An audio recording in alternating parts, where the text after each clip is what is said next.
पहले कानून का कंटेंट मंडी को खत्म करने का है, दूसरे कानून का कंटेंट जमाखोरी को अनलिमिटेड तरीके से हिंदुस्तान में चालू करने का। तीसरा कानून का कंटेंट जब एक किसान हिंदुस्तान के सबसे बड़े उद्योगपति के सामने जाकर अपने अनाज के लिए, अपनी सब्जी के लिए, अपने फल के लिए सही दाम मांगे तो उसे अदालत में नहीं जाने दिया जाएगा। आज इस देश को 4 लोग चलाते हैं, हम दो, हमारे दो। ये किसकी सरकार है? हम दो, हमारे दो। कि हमारे 2 मित्रों में से एक जो सबसे बड़ा मित्र है, उसको पूरे हिंदुस्तान के अनाज, फल और सब्जी को बेचने का अधिकार, दूसरे मित्र को पूरे देश में अनाज, फल और सब्जी की स्टोरेज की मोनोपोली दी जा रही है। आज दूसरा मित्र 40% हिंदुस्तान का अनाज अपने साइलों में रखता है। हाँ, आपने ऑप्शन दिया है, 3 ऑप्शन दिए हैं। पहला ऑप्शन भूख, दूसरा ऑप्शन बेरोजगारी, तीसरा ऑप्शन आत्महत्या। इस देश की जो रीढ़ की हड्डी है, किसान, मजदूर, छोटे दुकानदार, व्यापारी, उस रीढ़ की हड्डी को तोड़ के टुकड़े टुकड़े करके 2 मित्रों को दे दो। ये काम प्रधानमंत्री ने हम दो, हमारे दो के लिए पहले नोटबंदी में शुरू किया था। पहली चोट नोटबंदी थी। आइडिया किया था गरीबों से, किसानों से, मजदूरों से उनका पैसा लो, बैंक में डालो और हम दो, हमारे दो के जेब में डालो। आज ये देश रोजगार नहीं पैदा कर सकता है, सीधी सी बात। और आज नहीं, कल भी ये देश रोजगार नहीं पैदा कर पाएगा, क्योंकि आपने इस देश की रीढ़ की हड्डी तोड़ दी है। और ये याद रखिए, मैं कह रहा हूं, लिख के ले लीजिए, किसान 1 इंच पीछे नहीं हटने वाला है। किसान आपको हटा देगा। मैं बजट पे आज यहां टिप्पणी नहीं करने वाला हूं। मैं आज सिर्फ किसान के मुद्दे पे बोलूंगा और उसके बाद मैं अपना मुंह चुप कर दूंगा।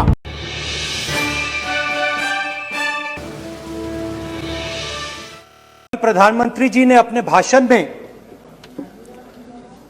विपक्ष के बारे में बोला था कि विपक्ष आंदोलन की बात कर रहा है, मगर जो कृषि कानून है उनके कंटेंट के बारे में और उनके इंटेंट के बारे में विपक्ष नहीं बोल रहा है। तो मैंने सोचा आज प्रधानमंत्री जी को खुश करें और जो 3 किसान के बिल हैं, खेती के बिल हैं, उनके कंटेंट का और इंटेंट का की बात करें। हाँ, बजट पे बोलेंगे। आप शांत हो जाइए प्लीज। मालूम है, किसान का मुद्दा भी बजट का मुद्दा है। आप उनका आदर कीजिए।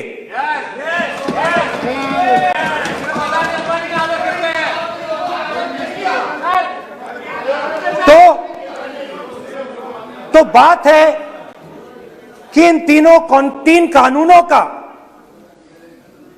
कंटेंट और इंटेंट क्या है। तो पहले कानून का कंटेंट, कोई भी व्यक्ति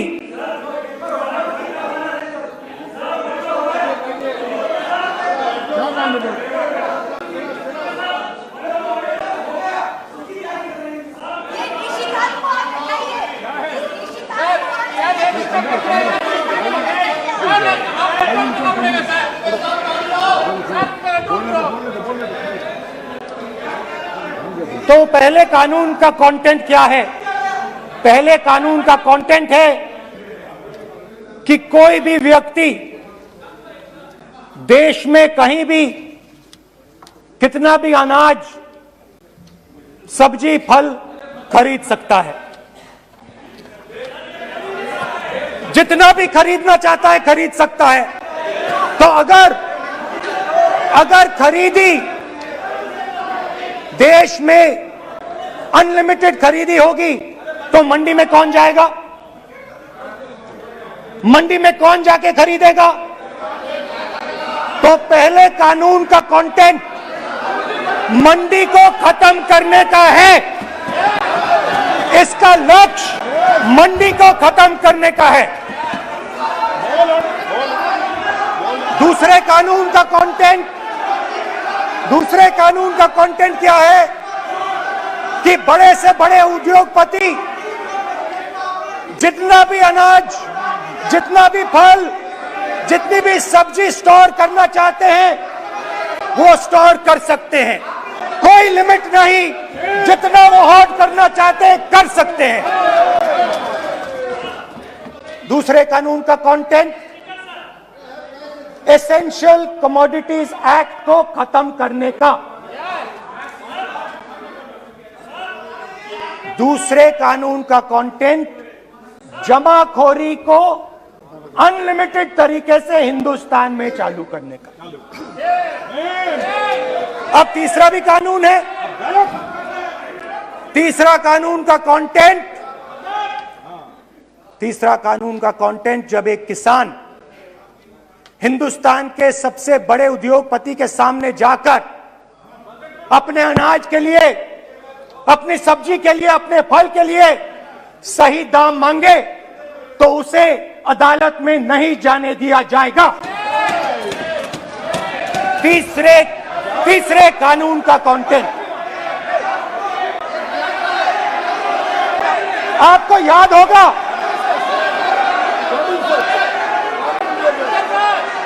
स्पीकर सर,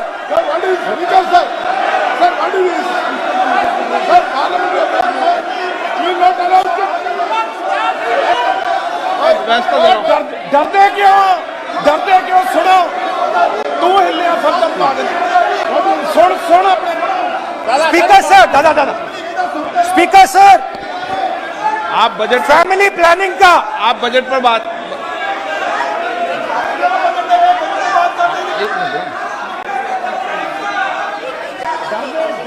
आप सर सालों पहले फैमिली प्लानिंग का एक नारा था, आपको याद होगा, हम दो हमारे दो। अब मैं इंटेंट की बात करता हूं, कानून के इंटेंट की बात। आज क्या हो रहा है, जैसे कोरोना दूसरे रूप में आता है वैसे ही ये नारा दूसरे रूप में आया है। आज इस देश को 4 लोग चलाते हैं। आप बजट पर चर्चा कर लें। बजट पे कर रहा हूं सर, बजट पे आ रहा हूं। 4 लोग चलाते हैं,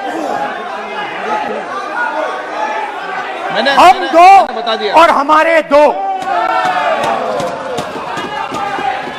जैसे उस टाइम नाम सब जानते हैं, नाम सब जानते हैं। नो आप बोलो, आप डिस्टर्बेंस मत। हम दो हमारे दो, ये किसकी सरकार है? हम दो हमारे दो की। माननीय सदस्य इधर, तो आप आसन को पहले कानून का इंटेंट बताता हूं। आप आसन को संबोधित करें। पहले कानून का इंटेंट, माननीय सदस्य आप आसन कि हमारे 2 मित्रों में से एक जो सबसे बड़ा मित्र है उसको पूरे हिंदुस्तान के अनाज, फल और सब्जी को बेचने का अधिकार। यह है पहले कानून का इंटेंट। नुकसान किसका होगा? नुकसान ठेले वालों का होगा, नुकसान छोटे व्यापारियों का होगा, नुकसान जो लोग मंडी में काम करते हैं लाखों लोग, उनका होगा। अब चलिए दूसरे कानून की इंटेंट की बात करते हैं। दूसरा कानून का इंटेंट दूसरे मित्र की मदद करने का है। दूसरे मित्र को पूरे देश में अनाज, फल और सब्जी की स्टोरेज की मोनोपोली दी जा रही है। आज दूसरा मित्र 40% हिंदुस्तान का अनाज अपने साइलों में रखता है। ये कांग्रेस पार्टी की बैठक नहीं है, ये सदन है। फल और सब्जी अगर बजट में साइलोज में रखेगा। ये सभा नहीं है। प्रधानमंत्री कहते हैं सर मैं अध्यक्ष जी आपको कहना चाहता हूँ, आपने बजट के लिए चर्चा के लिए पुकारा। मैं बता रहा हूँ, एक मिनट बैठिए। माननीय सदस्य, आज बजट पर चर्चा है। मैं आग्रह करता हूँ, प्रधानमंत्री कहते हैं आप बजट पर ही कि अपनी बात मैंने करते हैं। ऑप्शन दिया है। हाँ, आपने ऑप्शन दिया है। 3 ऑप्शन दिए हैं। पहला ऑप्शन भूख, दूसरा ऑप्शन बेरोजगारी, तीसरा ऑप्शन आत्महत्या। ये 3 ऑप्शन आपने दिए हैं। अब देखिए मामला क्या है। मामला यह है कि हिंदुस्तान का सबसे बड़ा बिजनेस, सबसे बड़ा व्यापार एग्रीकल्चर का है। अब बजट 40% आबादी इस पे जीती है, इससे जीती है। 40 लाख करोड़ रुपए का धंधा है। इसमें किसानों को फायदा मिलता है,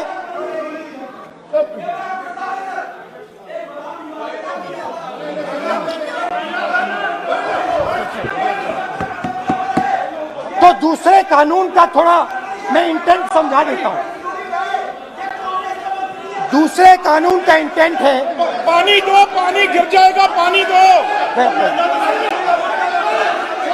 दूसरे कानून का इंटेंट है कि एक व्यक्ति को आप पूरे देश के अनाज की स्टोरिंग की मोनोपोली दे दो, और जब किसान अपने अनाज के लिए सही दाम मांगने जाएगा तो जिसके पास स्टोरेज की मोनोपोली होगी वो मार्केट में अनाज डालेगा और किसान से कम पैसे में खरीद करेगा।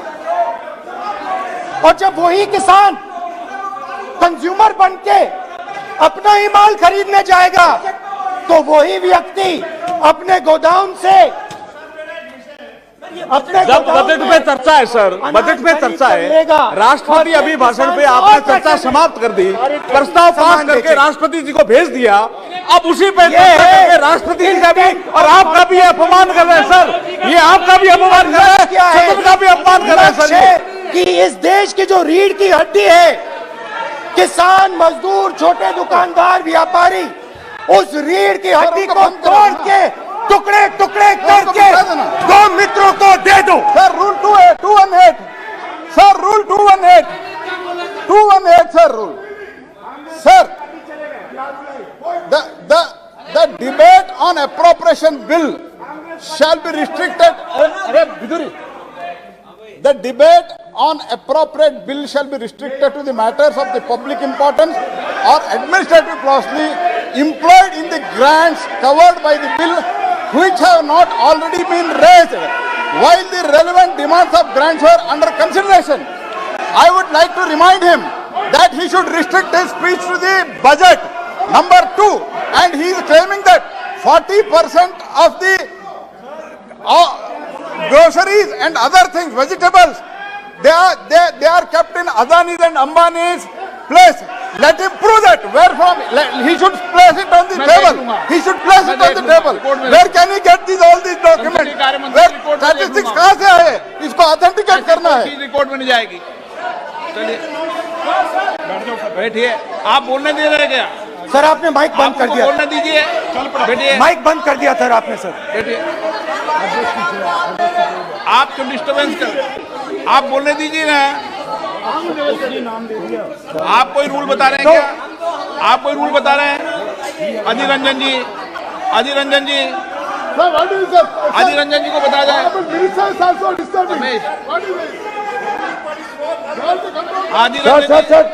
Sir 2214. Sir rule 214. Sir discussion of a general character. Sir discussion of a general character may be allowed on the motion or any amendment moved thereto, but the details of the grant shall not be discussed further, then is necessary to develop the general point. Sir, discussion on general point is allowed. So discussion, it is the discussion on general point. Discussion of general point is allowed in the rule book. Discussion of general point. अच्छा, budget में क्या agriculture मुद्दा नहीं है? Budget में क्या agriculture मुद्दा नहीं है? तो बजट में जब एग्रीकल्चर मुद्दा है तो बजट में क्यों चर्चा नहीं हो सकता एग्रीकल्चर? दादा, My point of order is simple. You listen to this, sir. Please. 349. It says, while the House is sitting, a member, 2, shall not interrupt any member while speaking by disorderly expression or noises or in any other disorderly manner. While Honorable Member Rahul Gandhi is speaking, तब तो disturb कर रहा है, अब कोई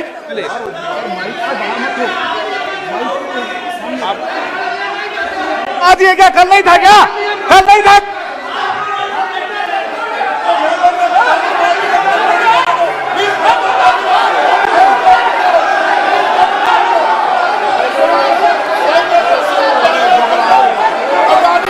का नाम खुद ले दिया,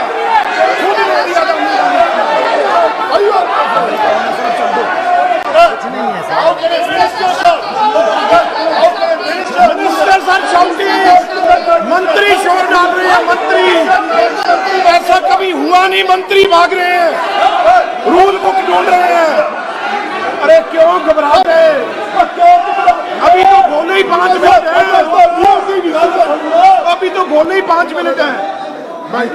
तो हम दो हमारे दो,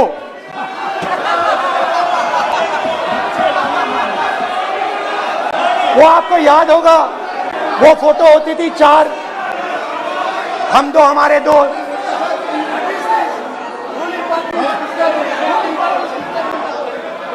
क्यूट से चेहरे थे, सुंदर सुंदर चेहरे, मोटे मोटे चेहरे, हम दो हमारे दो। खैर, इससे होगा क्या? जब ये कानून लागू होंगे तो जो इस देश के किसान हैं, इस देश के मजदूर हैं, छोटे व्यापारी हैं, इनका धंधा बंद हो जाएगा। इनमें से किसानों की खेत चली जाएगी, किसान को सही दाम नहीं मिलेगा, छोटे दुकानदारों की दुकान बंद हो जाएगी और सिर्फ 2 लोग, हम दो और हमारे दो इस देश को चलाएंगे। हिंदुस्तान का फूड सिक्योरिटी का सिस्टम है वो नष्ट हो जाएगा और पहली बार, सालों बाद एक बार फिर पहली बार हिंदुस्तान के लोगों को भूख से मरना पड़ेगा। रूरल इकोनॉमी नष्ट हो जाएगी और ये देश रोजगार नहीं पैदा कर पाएगा। ये नई चीज नहीं है, ये आप मत सोचिए कि ये नया अटेम्प्ट है, पहला अटेम्प्ट है, ये पहला नहीं है। ये काम प्रधानमंत्री ने हम दो हमारे दो के लिए पहले नोटबंदी में शुरू किया था। पहली चोट नोटबंदी थी। आइडिया क्या था? गरीबों से, किसानों से, मजदूरों से उनका पैसा लो, बैंक में डालो और हम दो हमारे दो के जेब में डालो। स्मॉल मीडियम सेक्टर को खत्म कर दिया, किसानों को बर्बाद कर दिया। वहां नहीं रुके, फिर गए जीएसटी, गब्बर सिंह टैक्स, 5 अलग अलग टैक्स और फिर से उन्हीं बेचारों पर आक्रमण, उन्हीं किसानों पर, उन्हीं मजदूरों पर, उन्हीं व्यापारियों पर आक्रमण। फिर कोरोना आता है। कोरोना के समय मजदूर चिल्ला चिल्ला के कहते हैं हमें बस का टिकट दे दीजिए, हमें ट्रेन का टिकट दे दीजिए। नहीं नहीं नहीं, तुम्हें नहीं मिलेगा, तुम पैदल घर जाओगे। एक मिनट माननीय सदस्य, प्लीज मगर माननीय टैक्स सदस्य- माफ जरूर होगा, माननीय सदस्य, जरूर होगा। माननीय सदस्य- 5-10 उद्योगपतियों को टैक्स माननीय होगा। सदस्य प्लीज एक मिनट बैठिए, एक मिनट बैठिए। मैं माननीय सदस्य से भी आग्रह कर रहा हूं, इधर भी आग्रह कर रहा हूं। माननीय सदस्य, आज बजट पर चर्चा है।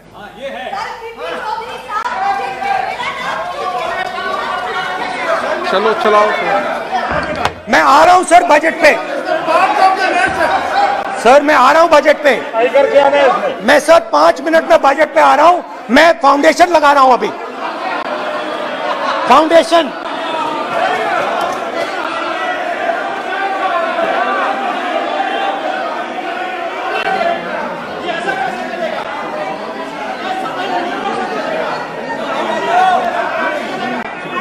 तो पहले नोटबंदी, फिर जीएसटी, फिर कोरोना के समय उन्हीं 4-5-10 लोगों को पूरा का पूरा कर्जा माफ, 10 लाख करोड़ रुपए जो भी था कर्जा माफ। मगर हुआ क्या? हिंदुस्तान का रोजगार का जो सिस्टम है, जो स्मॉल एंड मीडियम इंडस्ट्री है, वो खत्म हो गई। आज ये देश रोजगार नहीं पैदा कर सकता है, सीधी सी बात। और आज नहीं, कल भी ये देश रोजगार नहीं पैदा कर पाएगा, क्योंकि आपने इस देश की रीढ़ की हड्डी तोड़ दी है। किसान की, मजदूर की, छोटे दुकानदार की, स्मॉल मीडियम बिजनेस की रीढ़ की हड्डी तोड़ दी।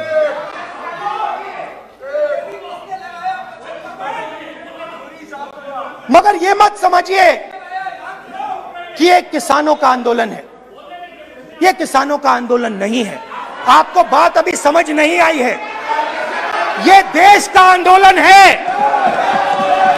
और ये किसान सिर्फ रास्ता दिखा रहा है, किसान अंधेरे में टॉर्च दिखा रहा है, और एक आवाज से ये पूरा देश उठने वाला है।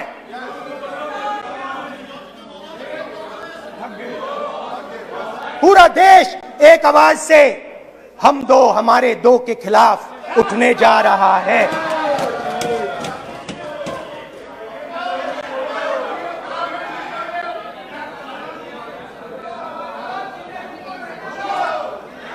और ये याद रखिए, मैं कह रहा हूं, लिख के ले लीजिए।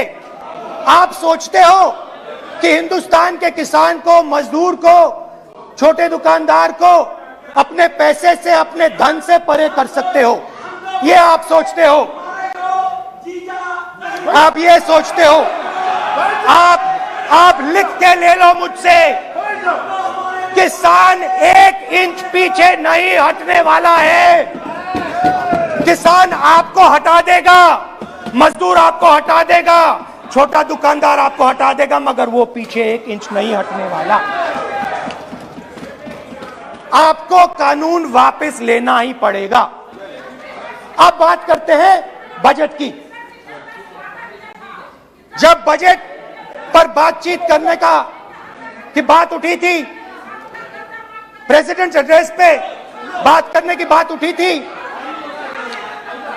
तो हमने कहा था, विपक्ष ने कहा था, हमें किसानों के आदर करने के लिए किसानों के सब्जेक्ट पे अकेला बोलने दीजिए। एक साथ हम सब मिलकर किसानों के मुद्दे पे बोलेंगे। स्पीकर सर ने सरकार से पूछा और सरकार ने कहा नहीं, किसानों के मुद्दे पर चर्चा नहीं होगी, बजट पे होगी और प्रेसिडेंट एड्रेस पे होगी। अलग चर्चा किसान के मुद्दे पे नहीं हो सकती। तो प्रोटेस्ट में मैं कह रहा हूं, मैं बजट पे आज यहां टिप्पणी नहीं करने वाला हूं।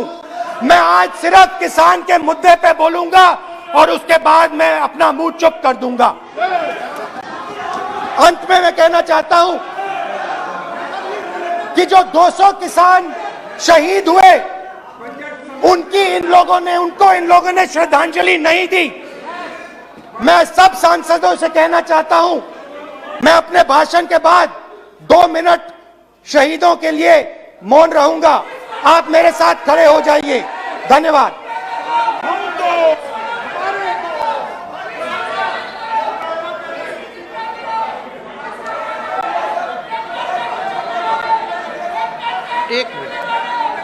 एक मिनट, आप बैठो। एक मिनट।